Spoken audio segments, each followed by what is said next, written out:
classe P en pédiatrie. On est dans le centre de simulation de la faculté de médecine de Tlemcen. Et aujourd'hui, notre travail et notre vidéo portera sur la réanimation du nouveau-né en salle de naissance. C'est très important de savoir que pour la réanimation du nouveau-né, il faut certaines règles à respecter. D'abord, c'est très important d'avoir en tête que pour réussir une réanimation dans de bonnes conditions, il faut du matériel adapté et du personnel qualifié. On veut dire par du matériel adapté, c'est-à-dire on prépare notre matériel, à savoir le réanima, le laryngoscope avec ses piles de charge, la lame droite numéro 0, les sondes d'aspiration, les sondes d'intubation, le masque adapté, c'est-à-dire on a différents masques en fonction, s'agit-il d'un prématuré, d'un nouveau-né à terme. On a aussi, c'est-à-dire les drogues et les médicaments et les solutés qu'on va utiliser, à savoir le glucosé, donc du glucosé à 10%. On peut avoir recours aussi du sérum salé pour le rinçage. Il y a aussi l'adrénaline, il y a aussi le naloxone. Donc, pour le cathétérisme, on peut avoir recours si les voies périphériques ne sont pas accessibles à un cathétérisme ombilical. Donc, on doit avoir un plateau pour le cathétérisme ombilical. Deuxièmement, ce qu'on appelle le personnel qualifié. Ça, c'est important. Toute personne se trouvant au niveau du bloc d'accouchement doit être capable d'entamer, au moins d'entamer la réanimation du nouveau-né en attendant que le relais soit pris par les spécialistes. Donc, entamer les gestes, donc toute personne, à savoir la péricultrice, la sage-femme, le résident, qu'il s'agit d'un résident en gynéco-obstétrique, le résident de pédiatrie, et puis les gens, c'est-à-dire les spécialistes, à savoir le pédiatre lui-même. Maintenant, on va parler de façon générale, c'est-à-dire je vous parlerai comme si c'est pour un truc mémotechnique, pour vous bien vous rappeler, c'est que notre réanimation va passer par 3 étapes, donc on va dire 3 règles qui seront réparties, c'est-à-dire je répartirai en 3 règles, chaque règle comportera 4 objectifs principaux. D'abord, la première règle, ça c'est important, j'ai parlé du personnel et du matériel. Comme je vous ai dit, le personnel, même le personnel qui ne fait que de la réanimation néonatale, il faut savoir bien qu'eux-mêmes ils bénéficient de séances de simulation au moins une fois par an. Le but de cette simulation, c'est quoi? C'est d'améliorer leur chronomètre. Pourquoi? Parce qu'en réanimant, on joue contre la montre. Ça compte, les secondes comptent. Pas les minutes, les secondes comptent. Et chaque décision sera prise au bout de 30 secondes, 60 secondes et on prendra de nouvelles décisions par rapport aux règles d'ILCOR. Donc, ça d'un côté. D'un autre côté, comme je vous ai dit, les 4 règles de la première phase, c'est quoi? L'anticipation. L'anticipation, c'est quoi? C'est comme on vient de présenter le matériel, tout cela doit être présent et vérifié de manière préalable. Donc, on est dans une ambiance de salle d'accouchement. Il faut savoir qu'on a des sources murales, une source d'oxygène, on a le vide et on a une source d'air. Ça, c'est important. Il faut vérifier que ces sources fonctionnent, le barboteur fonctionne. Si le vide en a un souci, il doit y avoir du mobile, c'est-à-dire le vide, l'aspirateur mobile pour pallier à ces failles. Donc, une bouteille d'oxygène qui est disponible si on a un problème avec les circuits centralisés. Ça, c'est l'anticipation et qui passe aussi, comme je vous ai dit auparavant, par l'ensemble du matériel que j'ai essayé de décrire de manière assez large.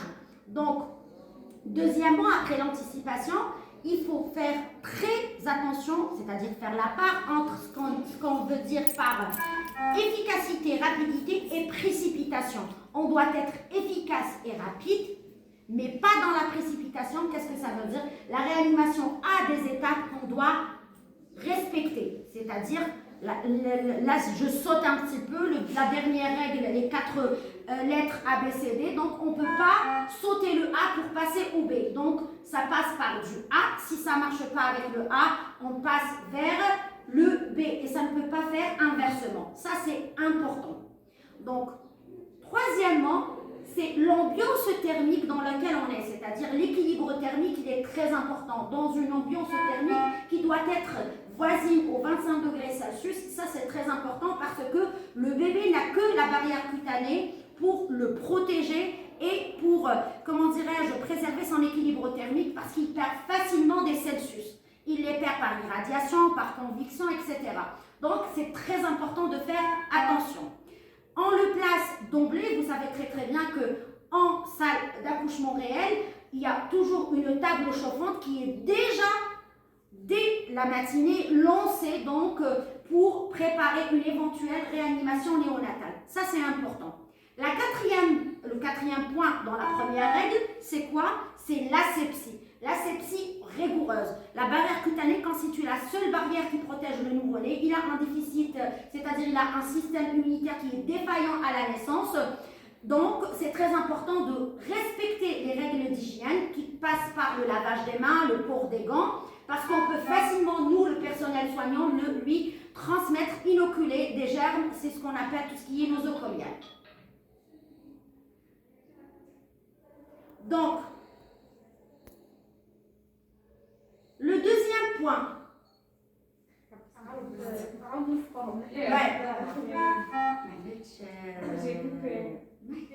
La deuxième règle, donc on a parlé de 3 règles. La première que je viens de citer.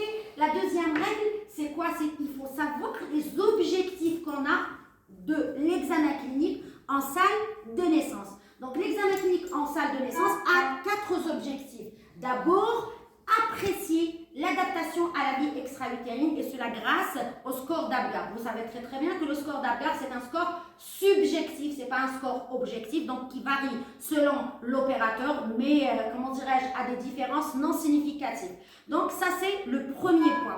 Donc vous savez qu'on commence les mesures de réanimation néonatale dès qu'il y a une mauvaise adaptation à la vie extra-utérine. Donc dès Apgar bas, on commence immédiatement, sans attendre, les mesures de réanimation qu'on va citer dans la règle numéro 3.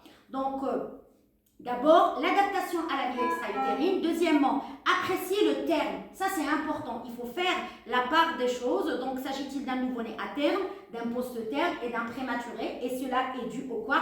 Aux particularités de chaque nouveau-né par rapport à son terme de naissance. Donc, on n'agit pas, c'est-à-dire de la même manière. Vous savez très bien que le risque il est encore beaucoup plus accru quand il s'agit d'un prématuré, notamment les très grands prématurés. Donc, le troisième point, c'est la trophocité, c'est-à-dire ce qu'on appelle les données anthropométriques, à savoir le poids, la taille, le périmètre crânien. S'agit-il d'un petit poids de naissance, c'est-à-dire un SGA, c'est-à-dire Small for Gestational Age? S'agit-il d'un nouveau-né à terme ou s'agit-il d'un nouveau-né eutrophique ou s'agit-il d'un macrosome? Ça, c'est important. Le quatrième point, donc, dans la deuxième, les règles numéro 2, c'est quoi? C'est faire attention immédiatement à détecter les malformations congénitales, notamment visibles à l'œil nu, qui peuvent mettre en jeu le pronostic vital. Par exemple, on ouvre une parenthèse, si on a un nouveau-né qui naît avec une cyanose généralisée, sans intervalle libre, et cette cyanose, elle est réfractaire à l'apport d'oxygène, donc la première chose auquel on réfléchit, c'est les cardiopathies congénitales, notamment la transposition des gros vaisseaux. Puis, on a en dernier la règle numéro 3 qui, elle aussi, comporte 4 points, c'est nos fameuses lettres A, B, C, D, à savoir Airway, Breathing, Circulation and the Drugs, c'est-à-dire les étapes réelles et, de la réanimation néonatale. Donc, aujourd'hui, on est en salle d'accouchement, notre bébé vient de naître, donc, et notre équipe va intervenir. Immédiatement, on apprécie le premier point. C'est quoi? C'est l'adaptation à la vie extra-utérine. On a scoré notre Apgar et il a un Apgar qui est bas. On a un Apgar, il est bleu, il a une activité cardiaque qui est encore présente et efficace, mais il gaspe. Donc l'activité respiratoire, il va mal. Donc on commence rapidement par le sécher. Donc on sèche rapidement notre bébé pour qu'il ne perde pas des températures, des Celsius. Donc, et on le met sur la table chauffante. Donc, on le met sur la table chauffante. Il s'agit d'un nouveau-né, dans notre cas, d'un nouveau-né qui est à terme, qui, à vue d'œil, il est eutrophique sur le plan saturopondéral par rapport au terme.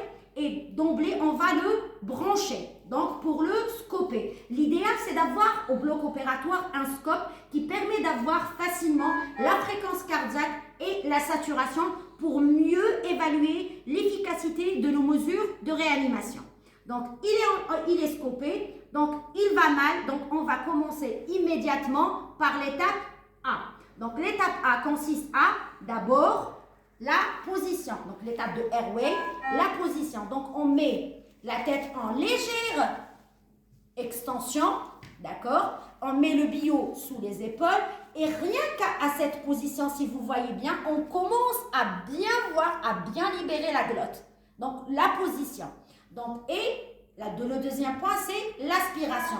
Donc, je lance mon vide mural auquel est branchée la sonde d'aspiration. Donc, d'abord, on va faire une aspiration qui est naso-buccale, pardon. Donc, cette aspiration naso-buccale, en introduisant la sonde, donc je débloque. En introduisant, je la bloque et en sortant, je la débloque. Le but, c'est quoi? C'est d'éviter, c'est-à-dire l'action d'aspirer. On en a besoin à la sortie pour aspirer les différentes sécrétions. Donc, il n'y a pas intérêt d'introduire d'emblée et d'aspirer en permanent car ça ne fera qu'irriter les muqueuses, la muqueuse nasale et la muqueuse buccale.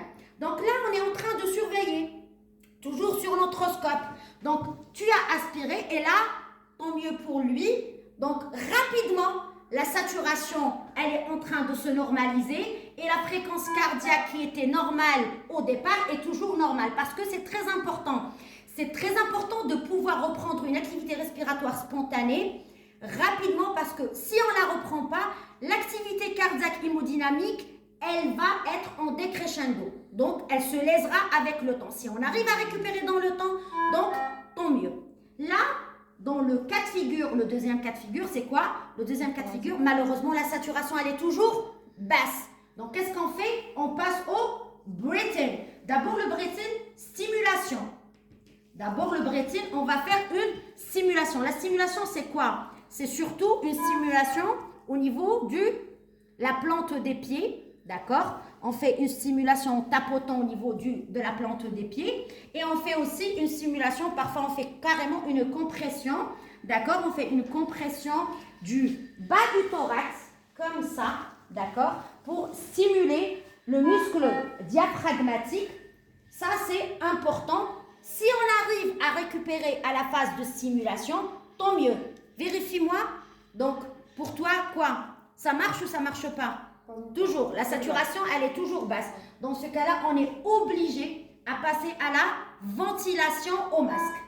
Donc, la ventilation au masque, c'est très important de savoir. On a un masque adapté au nouveau-né à terme et on a un réanima avec un ballonnet adapté au nouveau-né. Pourquoi? Le volume est très important. Si on a des volumes très grands par rapport, le volume de la réanima très grand par rapport et il n'est pas adapté au nouveau-né, on risque de faire un barotraumatisme et créer un pneumothorax. Donc, ça doit être adapté. Donc, on commence les mesures de ventilation. Toujours une légère extension de la tête. Placez très bien le masque de manière assez étanche pour qu'il n'y ait pas des pertes, d'accord? Donc, et on commence à ventiler. On commence à ventiler. On ventile 1, 2, 3. 1, 2, 3. 1, 2, 3. 1, 2, 3. Et on vérifie toujours notre fréquence cardiaque et notre saturation. Rassure-moi. La fréquence cardiaque? Toujours en bradycardie.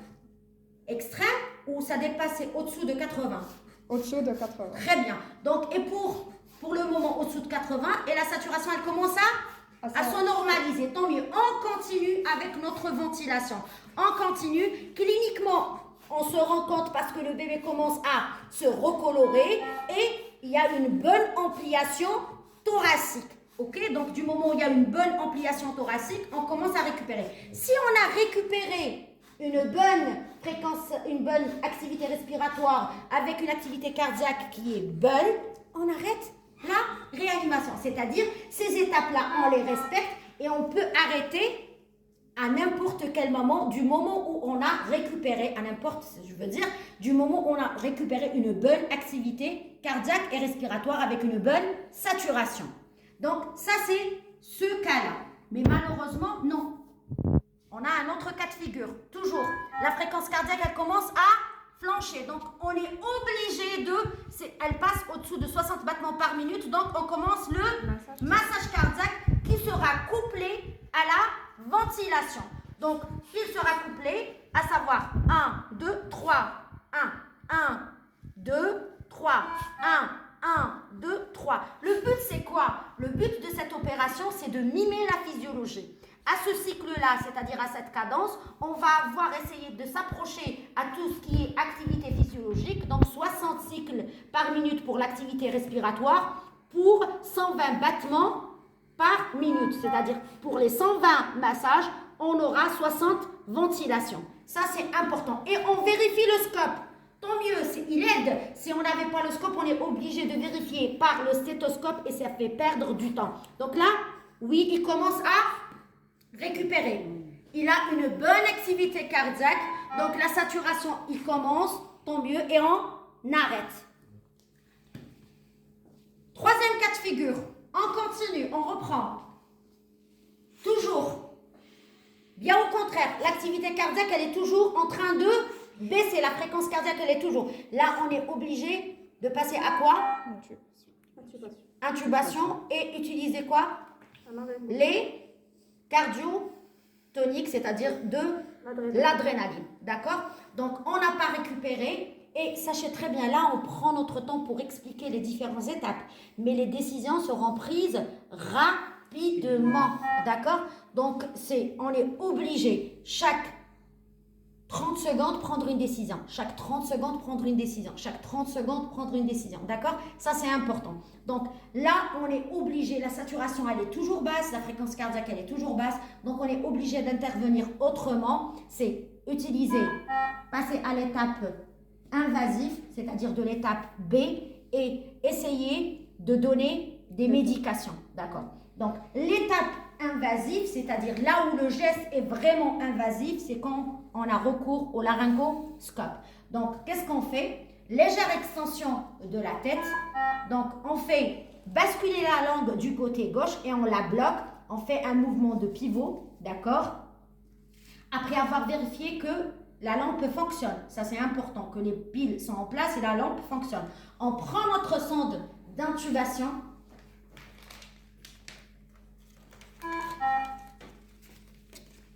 Donc, on la place.